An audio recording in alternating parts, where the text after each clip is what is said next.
SoundCloud for artists? More like SoundCloud has a problem for artists. Now, if you're an artist in 2026 and your main focus is SoundCloud, just get out now, bro. Unless you actually like looking at, like small numbers, then by all means, go ahead.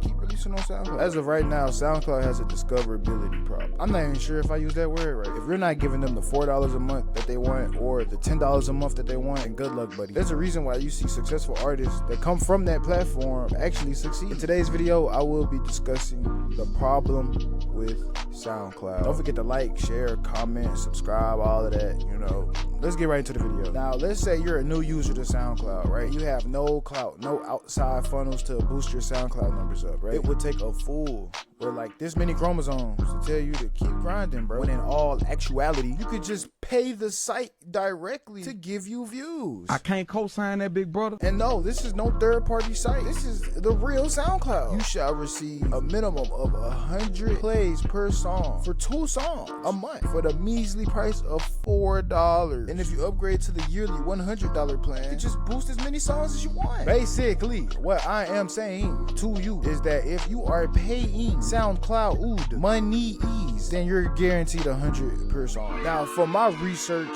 and due diligence that I do, I collect intel. People get around, 200 to 2,000 plays. That's the number I keep seeing. The people with the Artist Pro account. I always see 200 to 2,000. So just know if you pass the 2,000 mark and you're paying for a SoundCloud Pro, congratulations, man. You did it. You actually have a good song. And if you do not have SoundCloud Pro and you pass over 2,000 plays in a song, you have what we here at Signal call real talent. So just keep in mind that next time one of your quote-unquote friends flexes their SoundCloud number, just realize that they're investing in the negative. They are damn near 100% not recouping their own investment. Unless he's getting 7 to 10K per song and he has some Artist Pros, he might be recouping. I ain't gonna lie, he might be recouping. Well, this is the end of the video. Next week we're gonna talk about Spotify. Dun dun dun. Looking at it. Nah, man. Like, comment, subscribe, share. I am horrible at outros. Signal out. I need to make a video talking about how not to cringe, because what the fuck was that?